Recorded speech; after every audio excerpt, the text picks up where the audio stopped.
And welcome everybody to the Andrew Cooperrider Show. Of course, I'm your host, Andrew Cooperrider. Thank you for tuning in to what is the most important political show you'll listen to. Why? Well, we talk about state and local level issues you can actually make a difference about. While I understand listening to those podcasts that talk about federal issues is very exciting, the fact of the matter is these issues that we talk about are issues that you can address, that through hard work and through making calls and advocacy within your own community, you can make a large impact. And so every day we roll out top political stories and headlines, most of which you're probably unaware of. And we do this with a constitutional and conservative perspective. Remember, all politics is local and you can make a difference. In today's show, we'll be following up on a story I started talking about yesterday. Speaking of making a difference, here's an opportunity. The appointment of supposed Republican Julie Pyle to the State Board of Education. I started talking about that yesterday. We're going to talk a little bit more about that today. And the reason why I just said supposed Republican. Then we'll discuss the involvement of longtime McConnell ally Terry Carmack in the Cameron campaign and ask the question of that, is his involvement in the campaign being made to look like more than it is? Does it mean Cameron's involved with McConnell a whole lot more than what Cameron said while he was running in the primary? Or is it simply something else that we will talk about? It was Breonna Taylor's what would have been, I guess, Breonna Taylor's 30th birthday yesterday, which caused racial activists, both local and national, to decide to launch their campaign against Daniel Cameron seeking the governorship. While this is incredibly sort of ironic for these Black Lives Matter activists to be deciding to get involved in a campaign against a black politician in support of a white cis male. Well, that may be ironic. We'll kind of cover that and talk about what they said and what we can expect that to affect the rest of the campaign season for Cameron. Finally, a Hopkinsville electric vehicle battery plant has had some of its economic incentives paused here in Kentucky. The state demands an explanation for why it was turned down for a $200 million loan. We'll have all those stories and so much more here today on the Andrew Cooperrider Show. And kicking us off, going back to this Julie Pyle story. So if you remember yesterday, I talked about Julie Pyle getting appointed to one of the two vacant state school board seats. That board of 11 people had two vacant seats for over a year now. And this woman got put in there. Well, I talked yesterday about, is she really conservative? Is she not? We will find out as we dig into it. Well, we certainly have found out that Julie Pyle is not maybe as conservative as she may purport to be. So, Julie Pyle was on the school board in Boone County. She actually lost in that school board race in her bid for re-election. She was rejected and she lost against a conservative candidate. That's right. So this Republican school board member, Republican in quotations, lost to a person coming out with a more conservative viewpoint, pointing out some of her points that weren't very conservative. However, that's not the most alarming thing necessarily about it. It's her support for this. So Julie shared out and retweeted out a article. And her caption on this article was, "This is a really good article that my friend and the Education Trust fellow colleague, Penny Christian, shared. Please take the time to really read and digest it." Now, let me tell you what this article is called. This article is called "The Reopen Schools Now Debate is Rooted in Racism." That's right. During COVID, Julie Pyle shared out this article with a resounding endorsement saying, read it and ingest it. When this article was saying that not only should schools not be reopened, one of the things that we know damage our children's education the most, these schools being closed greatly damaged our children. And we see the reverberations of that continue to this day. But on top of that as well, she pushed out this idea that us even talking about it was somehow rooted in racism. And of course, I'm not going to go into a giant and large tirade on how crazy this is, on how crazy the idea was that me or you wanting your children to go back to school was somehow rooted in racism, absolutely out of control, especially considering the fact that the kids who suffered the most were children in the lower income or in the inner cities there. They were shown to have suffered the most. They're shown to have fallen the most due to school closures, but yet somehow reopening is somehow rooted in racism.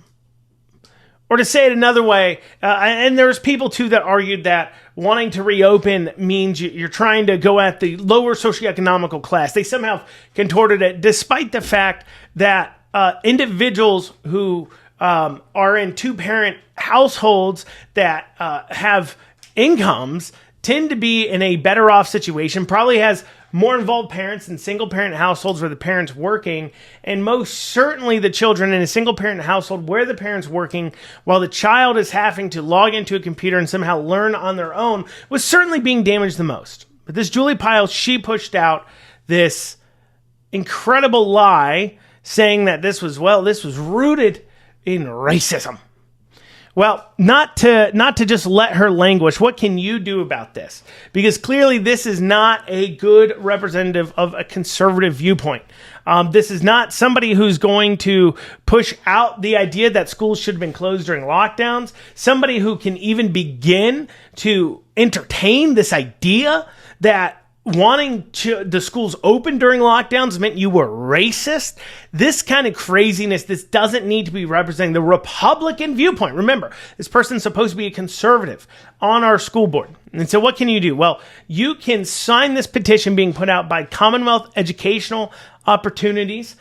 This is a advocacy group that advocates for educational change to a conservative side of things. Wanting educational choice and the chance for everybody to have a fantastic education while at the same time making sure that schools are actually teaching kids. And Commonwealth Educational Opportunities has put out a petition to tell the state Senate, who has to confirm this appointment, tell Stivers and the rest of the state senators to not approve this person's appointment. So one, call up your local state senator, whoever that may be, and tell them do not approve Julie Pyle. Do not approve Miss Pyle to the State Board of Education. This is an appointment that has to be approved by the legislature. Pointing out that Beshear is turning this into a political situation. And then also as well, you can sign the petition at ceoky.org. That's ceoky.org. You can go there. You'll go to their petition drop-down menu. You'll see petitions, and you'll see one called Deny Beshear's pick there. And you will go ahead, click that. It'll take you to the petition. And that clearly articulates that Kentucky deserves, that conservatives deserve somebody who represents them on this board, somebody who represents our values. And one of those values that conservatives had certainly during COVID was that we needed to reopen our schools, and certainly asking for schools to be reopened wasn't racist.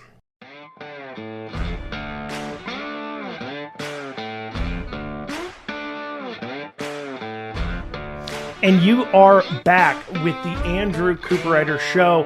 Of course, your source for constitutional and conservative talk and news from a perspective here that's focused on state and local level issues. And in this portion, we're talking about McConnell Chief of Staff Terry Carmack joins the Cameron campaign in his senior position. It's important to understand I'm saying senior position because I believe Politico wrongly reported he was joining as campaign manager. He is not joining as campaign manager, but he is joining the campaign in a senior level position.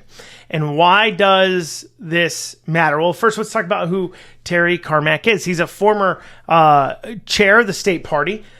He has served as chief of staff on several congressional places as well. He was McConnell's state director, and now he is McConnell's chief of staff. And certainly that can be alarming to some people.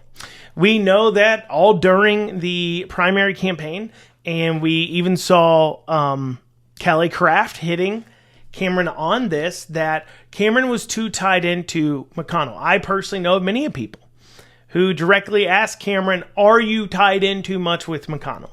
And because it does put out a question, because if Beshear loses and Cameron takes over, it is likely that the governor there will end up replacing McConnell's replacement. And the reason why I say that is because Beshear, if Beshear wins, McConnell's not going to step down. It'll go to an open seat election, most likely. The way the law, as I've covered in prior shows there, the way the law was changed a little bit ago and made it to where the party of whoever, so if a senator steps down or passes away while in office, or a congressman, the party of which they belong to puts forward three choices, and then the governor has to pick from one of those three. Now, if McConnell's relying on Beshear to make a selection, he may not step down, or Beshear may drag his feet in making the selection so to the point that until he gets somebody he wants to, or he's going to try to sue on that law as he's already tried to do, saying that it is unconstitutional somehow and a violation of the governor's powers. Point is that what McConnell wants is somebody to take over that then will appoint McConnell's handpicked replacement. I think that's key to understand. The most McConnell thing to do in the world is to handpick your replacement. You don't want it to go to an open seat election. So that's why is Cameron too tied into McConnell has become such an issue during the primary, was because of the concern that then now McConnell gets to hand pick his replacement in the Senate, and that can affect us for decades and decades and decades, as we've seen with McConnell, who's been in there for decades and decades. And that's why some antennae go up when you see somebody like Terry Carmack getting appointed or working on the Cameron campaign like this. And it causes people to ask questions about how tied in is Cameron with McConnell. Now, the easy thing to say here is, look, Cameron got a lot of donations from McConnell people, McConnell connected people during the campaign, and now he's working with this McConnell guy. McConnell's come out and endorsed this race. Clearly you could say, a person could claim, well, Cameron clearly is a McConnell guy. We've been duped. That is a claim people can make.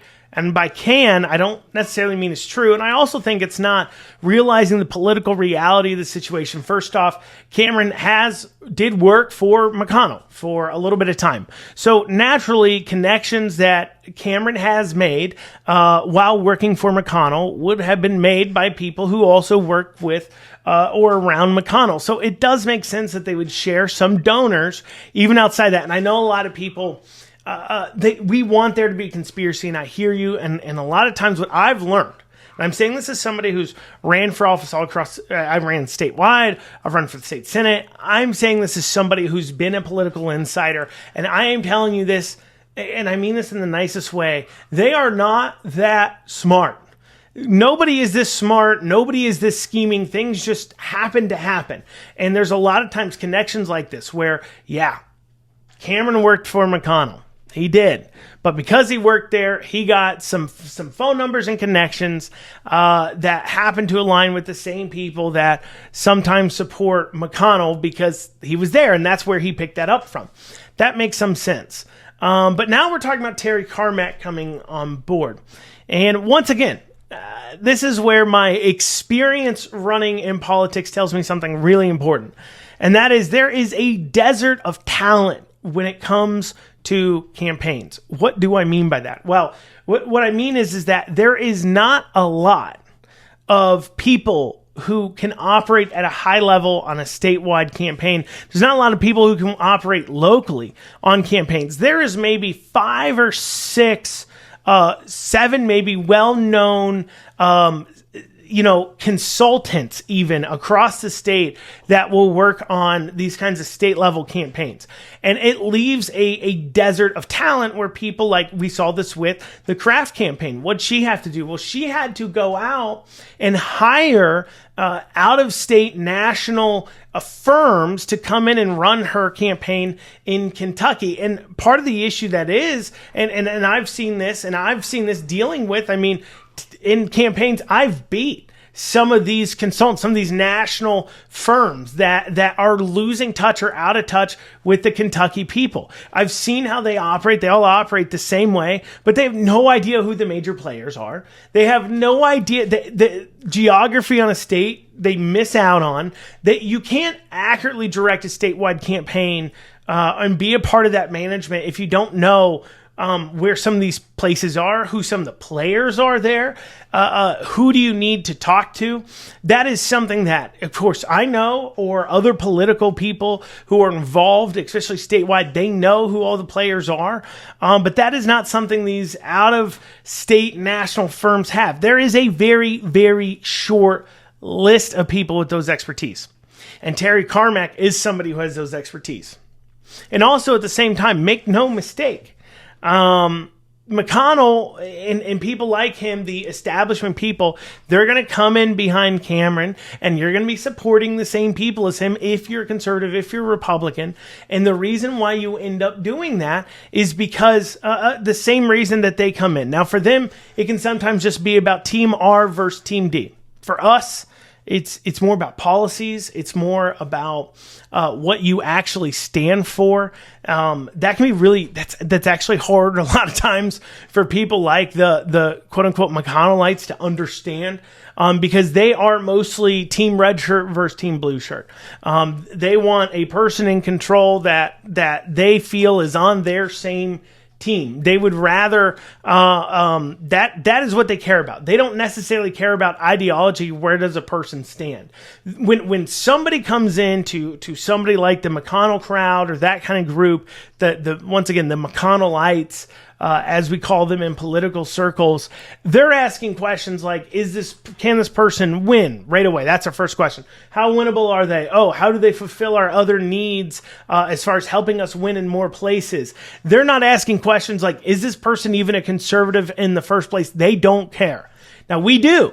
That's why we had to be involved in primaries. But then after primaries, you're going to see the establishment characters, everybody coming behind whatever candidate you have at these highest levels, whether it's presidential, whether it's governor. You saw this in 2016 with the presidential election. The same people that were throwing attacks at Trump then come in and support him after the primaries because there's a quote-unquote greater enemy. And in this case, and in their minds, especially the McConnell camp's minds, they know that they can't work with Beshear. They know that McConnell won't be able to have a hope of stepping down at all because they have a Democrat governor, and that's going to fight them in court, and nothing is for sure. And so no matter who you are, whether it's me or you or anybody else, you've got a reason to want to see Beshear lose, and that means you're supporting Cameron to win. So maybe it's a selfish thing. Maybe it's got nothing to do with Cameron's past involvement with McConnell. Maybe it's just to do with the fact that there's not a lot of people to choose from in order to fulfill these important campaign positions, people who understand the lay of the land, as I covered earlier. Or maybe it is that Cameron is just full-on still controlled by McConnell. Though I am dubious necessarily of that claim to a degree. Clearly, there is somebody, when you watch that primary election, rumors swirled about who was McConnell supporting. Was he supporting Kraft? Was he supporting Quarles? Was he supporting Cameron? He didn't really come out and say straight up who he was supporting in the race. Maybe he wasn't supporting anybody at all, hoping that one of the top three he could work with in order to work towards this whole replacement side, getting him replaced.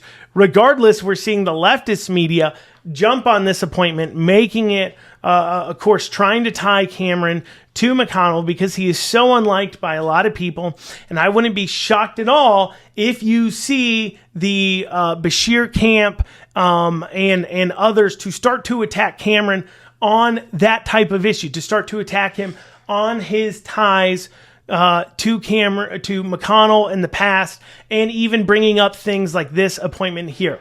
In this segment, we're talking about the Breonna Taylor supporters launch campaign against GOP gubernatorial nominee in Kentucky. Now, this is really ironic. Okay, so what we have going on is Breonna Taylor's mother, a local group, and then a national group out of New York, coming in and saying they're going to open up offices, one in Louisville, one in Lexington, to go out, engage voters, and try to turn people out for Beshear against Cameron, a white cis man, Beshear. These people are supporting against Cameron, a black man, the social justice movement, because nothing screams social justice like working against a minority running for office.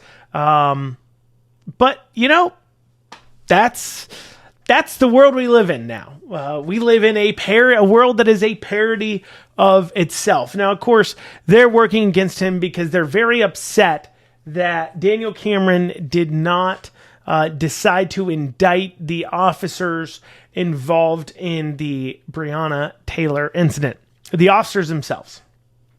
And, you know, this is something that I think people really need to understand. I think Cameron really showed through in that instance. He really showed through his commitment to law above all else. And maybe you're somebody who doesn't understand what I'm saying. So understand this. The Breonna Taylor incident, obviously a horrible, awful thing. You get a situation where officers were executing a warrant they were given, a no-knock warrant they were given, and in doing so, coming into the home, came under fire from Breonna Taylor's boyfriend, and Breonna Taylor's boyfriend started shooting the officers started shooting back, and they struck and killed Breonna Taylor. Absolutely horrific incident, to say the least. And regardless of how you feel about no-knock warrants, and personally, I'm not a big fan. I don't like putting our officers in positions where they can be legally shot at. That's just my humble opinion. But I think when we're putting officers in a position, and we've seen this in several states as well, not just Kentucky, we've seen this in a lot of other states where individuals, they've been executing these no-knock warrants, officers have, they come in and the person they're executing the warrant on starts shooting at them and has even struck and killed officers before. In fact, in one of the southern states, I believe Alabama or Georgia, there was an execution of a no-knock warrant done by police officers. The person was guilty. They were guilty of a very serious crime, I believe murder, elsewhere. They were guilty of it, but yet, while they were found guilty of the very serious crime that they committed, they were not found guilty of firing at officers that executed the no-knock warrant. And so that tells me I support our officers. I don't want to be seeing them in a position where they can be legally shot at, and especially in a position where they can be legally shot at, then they shoot back, and now are facing indictment for somehow executing or possible indictment for this. And so they're really upset that Daniel Cameron didn't come out and prosecute those officers involved. In fact, the only thing that came about was I believe a wanton endangerment charge for one officer who blindly fired into an apartment, the apartment next door. He was acquitted of that too later on. Adding credence too to Daniel Cameron saying, look, I didn't believe our office could even get a conviction because it was really hard to see how they were guilty necessarily. It was a horrible incident, but it's hard to see that they were guilty, and so therefore it is a difficult situation. I don't think we can prosecute. That was made evident because the officer charged with wanton endangerment also was not convicted either. He was acquitted. So it does add a lot of credence to Cameron's statement. While he was running in his primary, he certainly stood up and said he used that situation, the Breonna Taylor situation, to say, look, I have stood up when it was hard. I've had people protesting on my lawn, and I stood up for what was right. And because of that, because I stood up for what was right, is why you should vote for me. But of course, this group here is very, very upset about it. In fact, they are this social justice group is full on going, almost doing something that you would never expect any of these people to do. Supporting a white cis man, once again, against a black man. But a lot of that is because it's not actually about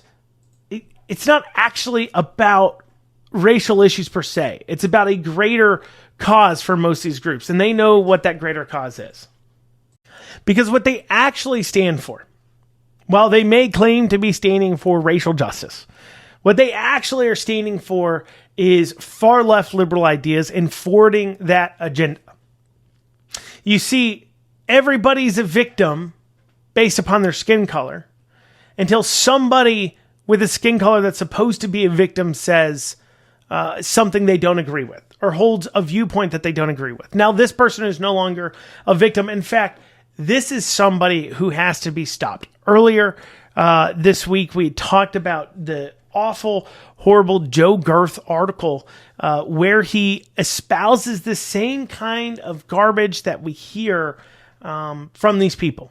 That Cameron somehow, because he's a conservative, is not really a black man. That is what they espouse. How are they going to do? What are they going to do? What do they say they're going to do? Well, they're going to open up offices here soon in Lexington and Louisville, and they're going to engage with a group of voters that don't often turn out. Clearly, they're going to try to do a get out the vote efforts and pushes. This certainly means that conservatives and Republicans are going to also need to step up their get out the vote pushes if they're going to compete with this kind of action. Because this is the very thing when it came to electing Cameron.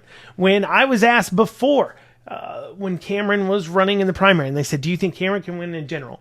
I said, look, Cameron's going to electrify groups across the nation in a way no other candidate would in the general election because of the Breonna Taylor thing.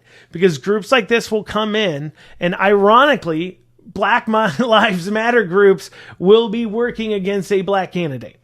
So they're going to be working these neighborhoods. They're going to canvass neighborhoods, they say. They're going to operate phone banks. They're going to reach out to voters who don't normally vote and try to get them to turn out and go against Cameron.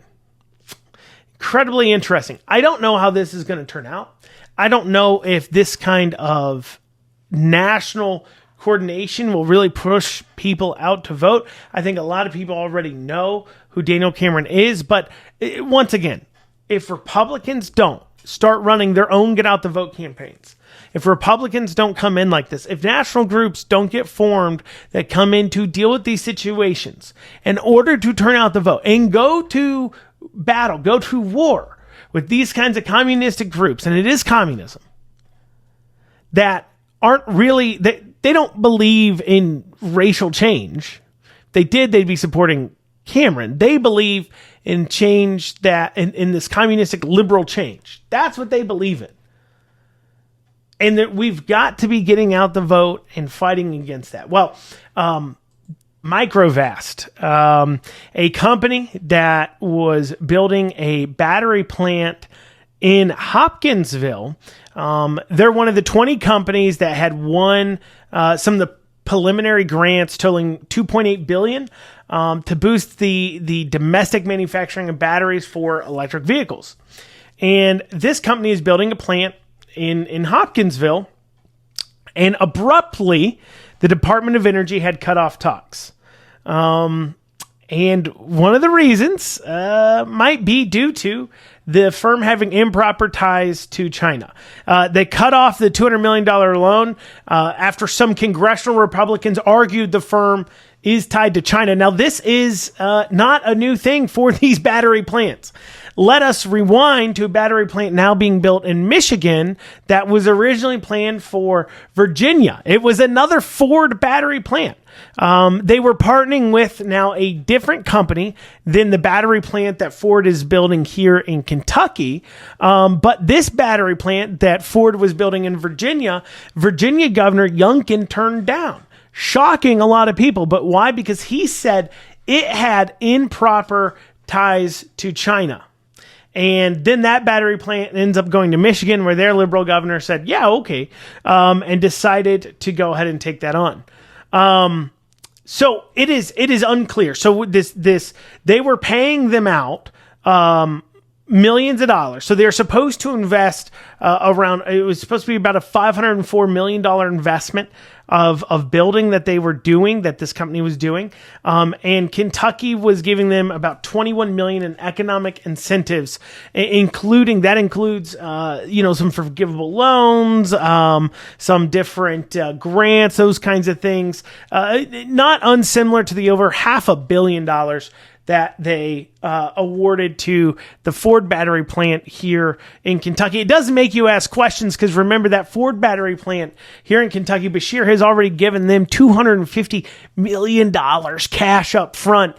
You wonder if they're dependent upon any more of these pending issues too, because like I just brought up, it's not exactly like Ford battery plants don't have a tendency to also be in bed with China. But this company that's putting up the location, it has locations in Florida, Colorado, and it's got locations in China, England, and Germany. Once again, is it tied in? See, when you do business in China, in order to do business in China, you are submitting to the will of the CCP, the Communist Chinese Communist Party, and that they're coming in. If they want to see your books, if they want to see your information, if they want to influence what you're doing, if you want to be able to continue to operate, you have to let them do that. That's why any company that has locations in China has got to be looked at closely. Of course, that didn't happen with the battery plant project for Ford here in Kentucky. That company, SK, which is a South Korean company, has several locations in China as well. But putting that to the side, so they lose this $200 million grant. And now they want more information about why the federal government decided to turn it down. It leaves us some questions about whether it's going to continue, but also as well the incentives that our state was providing are performance based. So there hasn't been any issued funding yet, but basically in order to get our money, they were supposed to be hitting certain viewpoints. So the U.S. Department of Energy was the one in charge of putting out the grant. They, I guess, were the ones who caught it. Once again, this does ask some questions too as well about in general about using taxpayer funds in this way. And what I mean by that is that the Department of Energy handing out this money, us handing out tens of millions of dollars to these companies. And meanwhile, we're even having to ask the question, are they tied to China? This just continues to leave people questioning about China's ties. How much does China have controls over? It's something to be aware of. A lot of people have been concerned that the Chinese government and Chinese companies like some of the ones we've talked about here, buying up land in America. In fact, Richard Heath, who ran for agriculture commissioner, had a bill. It moved a little bit in committee. We'll see if it ends up getting passed this next session. But it was a bill to ban China from being able to own land in Kentucky. Those types of bills we're seeing move forward, but we're also seeing issues regarding other companies pulling in some money, dealing with their ties to Chinese companies. And it's where this comes from. Some of this comes from, so the U.S. Energy Secretary, why they abruptly denied it in a May 1st letter, she said it was because they bragged to Chinese media about Microvast's strong ties to the People's Republic of China. And that certainly isn't a good look. And in a position where we're trying to break away from the control of China, we've got Taiwanese issues, we've got issues of raw materials, we are in a technology race with China to a degree. In that situations like that, having these companies, and one here in Kentucky that is coming out and saying, look, they have strong ties to Chinese, the Republic of China. Yeah, that's of some concern. Now, Microvast says, look, we've got plants in Tennessee. We've got plants all over. We're a U.S. citizen. You don't need to worry about us. This isn't true. We've got nothing to do with it. Look, it is important that we remain vigilant in watching all of these types of investments we're making. And by we're making, I mean we're being forced to make. Because, of course, our state is coming in and confiscating our money through taxation. If you don't think they are, if you don't think they're taking it through force, through confiscation, try not paying your taxes. See what happens. Somebody will show up at your door demanding you pay them. And then they're reappropriating these funds and handing them out to private companies and in this way of government investing. Now, Republicans and the Republican Party platform states that we're supposed to believe that government doesn't create economic opportunities, but can only hinder them. But a lot of actions we're seeing out of Republicans, including taking votes to approve these kinds of incentives, doesn't act that way. We also, in our Republican Party platform, are supposed to state that we believe that government shouldn't be picking and choosing winners and losers. But when you look at what we see Republican legislature doing, that's exactly what they're doing here. They're picking and choosing winners and losers. What I would love to see, and this is what I'd love to see in this governor's race going forward too, is a governor to talk about how government can get out of the way of companies so that way they can grow and expand without having to, quote unquote, create jobs by spending tens of millions of dollars of taxpayer funds and risking tens of millions of dollars like they have in this situation to going to Chinese companies. Keep in mind too, it wasn't the state of Kentucky that discovered this. It was the Department of Energy. If the Department of Energy didn't say anything, tens of millions of our dollars would possibly go into a Chinese controlled company without any oversight. It is certainly a big question to be asked. Also too, as well, in this economic situation, we have more people looking for jobs than we have jobs. And I understand certain areas obviously don't have as many jobs as other areas, and that's a deeper conversation. But the question is, should we even be taking tens of millions of taxpayer funds like we have been and forcing the Kentucky taxpayer to be investing in these companies in the first place? I certainly am very personally alarmed by some of these things that we've been seeing. Now, then again, I'm a small business owner myself, and I just want to see a government that promulgates regulations that help small business owners thrive without having to confiscate all of our funds and then giving them to the Fortune 100 and 500 companies that waggle a little carrot of several hundred jobs and causes our governments to jump through hoops, including possibly giving tens of millions of dollars to, once again, a possible a company with deep ties to China. Well, that's what we have time for today on the Andrew Cooperrider Show. Thank you so much, y'all, for joining us. We are your source for Kentucky and local level political news and talk with a constitutional and conservative focus. Thank you all so much, and have a great rest of your day.